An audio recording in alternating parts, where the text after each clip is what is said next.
All right, so I'm going to start now by coming out from behind the digital interfaces. Um, I have been teaching in person for years. When I introduce myself, I always say I'm a person who's been working with computer graphics before Pixar came out with a film. And when I had to learn the computer, I cried. I went back to graduate school to learn about the computer. And that was back in mid 90s, like 94. Um, I took a class. I was working in an art supply store. I had done a lot of sculpture work. Everybody was telling me that my sculptures should be animated. So I thought, well, I better go back to graduate school to learn about animation. My undergraduate studies were philosophy. I was ignited by the world of ideas. And I did start drawing when I did philosophy. I also did creative writing. I always felt like it had to ignite the imagination too, trying to get a balance. But in any case, I'm just doing this informally. I'm sitting on the couch with my cats. That's an illustration by a cousin of mine, Hyman Roth, not the gangster, but the illustrator, who I found when I found my birth family. I was adopted too. But that's all part of the bigger story. I want to start because I want to start having a conversation and I want to start feeling more connected. I've always been on that edge, right? So I went to study animation and I was in a film program and I was working with 16 millimeter film and I did clay animation because my sculptures were in clay. And when I was working with clay, it was more about the process.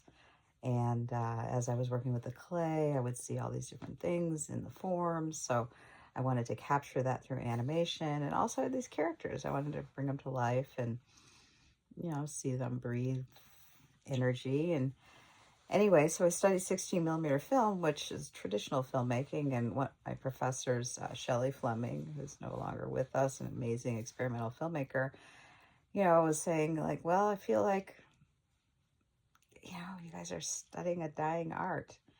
And I said, no, people will always be interested in film. I didn't really feel like the old stuff was going to die. You can see my books back there.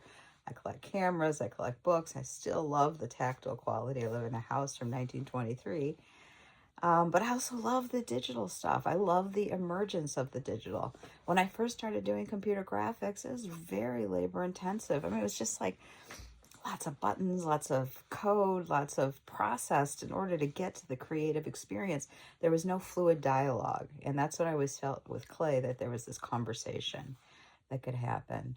So I started taking these computer classes when I was at the Art Institute in Chicago. And I just didn't feel the same fluidity. Now, it was still evolving then, but we did have Soft Image, which was a 3D program, and I was able to get something up and going. I think I remember making a character that I made it out of wood, and it was in a boat, and it was traveling through the sky. But I also was working with other programs like HyperCard for interactivity, and I remember making something that had different dream spaces that you could move to. So the ideas were still there, the ideas were active. But as the ideas were active, but as the technology started to evolve, it became more and more about the technology. And as I graduated from graduate school, that was one of the assets that I had, was I had worked with the technology, but I also engaged in the world of ideas.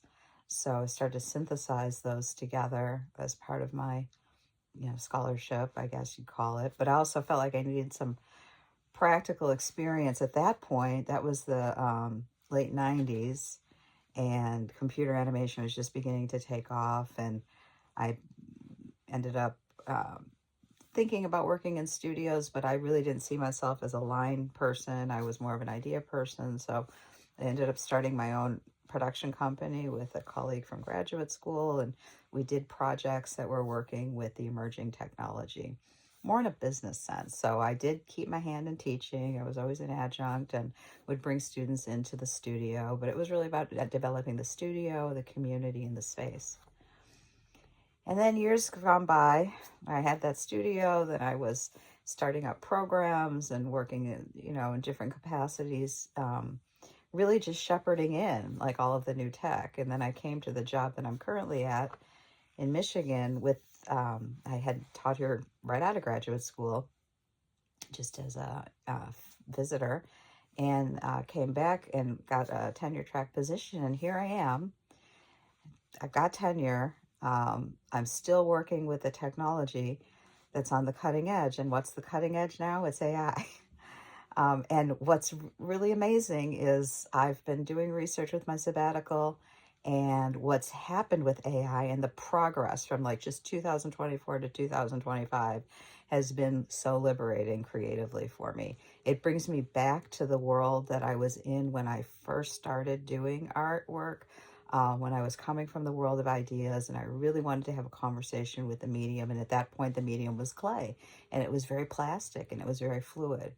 I'm really feeling that with generative AI, and I've been able to have these conversations and sculpt ideas and sculpt forms and bring to life things much quicker than I would be able to do in the physical world, and also without the obstacles of gravity and whatnot. And that's what I've always loved about computer graphics in general.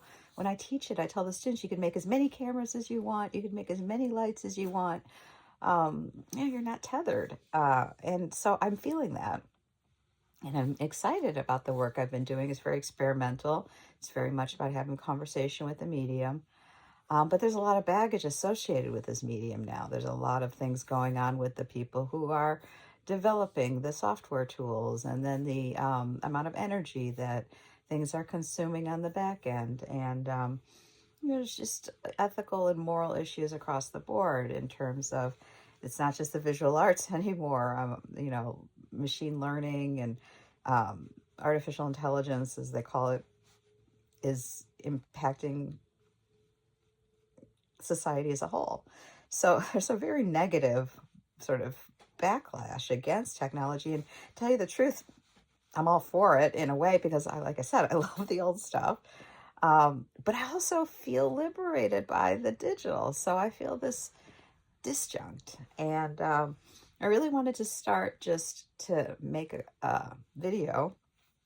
I'm sitting here on the couch. My house has been in, for the last year, I had a flood. So everything's being uprooted and everything's in change. And I kind of see this as the beginning of a new chapter in a way. So the conversations, I want to have this opportunity to have these conversations and communicate and hear from you about your experiences with generative image making. I mean, again, there's a lot of baggage that comes with thinking that it's stealing people's artwork and that it's going to maybe replace, some of the techniques from before. Again, I don't think it will replace, but it is pulling from the collective consciousness. It is pulling from the archive of that which is out there. It's almost like when we walk out in public and you can be filmed in public. It's like the creative work, the copyright that we've had in the past in order to make a profit for our work is being impacted by this. So I get it. I understand there are issues. And that's where my strife is coming from. It's like when I'm teaching new media, I have these classes, new media and animation, and I'm very excited about the emergence of these new tools. I'm also excited about the world of ideas and cultivating a sensibility with the students that focuses on the world of ideas. But getting students to move further than the first level is difficult to really understand what that next level is. So I've got some ideas of new curriculums and models and maybe new things that could be developed. And I'm really excited to be part of that dialogue. So if you're interested in this topic and you have ideas about ways that we can approach generative image making in terms of moving images, please let me know. Again, when I moved into filmmaking and animation, it was all about persistence of vision to me. It's all about the fact that the idea happens in our head, through the perception of sequential imagery. We co-create with light in our imagination, a vision, and that co-creation and that conversation is really important. So I guess that's why I wanted to start to have the conversation. And my name is Julie, and I've always gone by my name spelled backwards, which is, I could say illuge, right? And then I added an ION, so it's like illusion. So that's my channel here is, my name spelled backwards with an ION, and it's illusion. And focusing on the world of illusions, I guess. But coming out from behind the computer, just wanted to say hi and try to get more conversation going with anyone who's out there who wants to talk about this type of thing.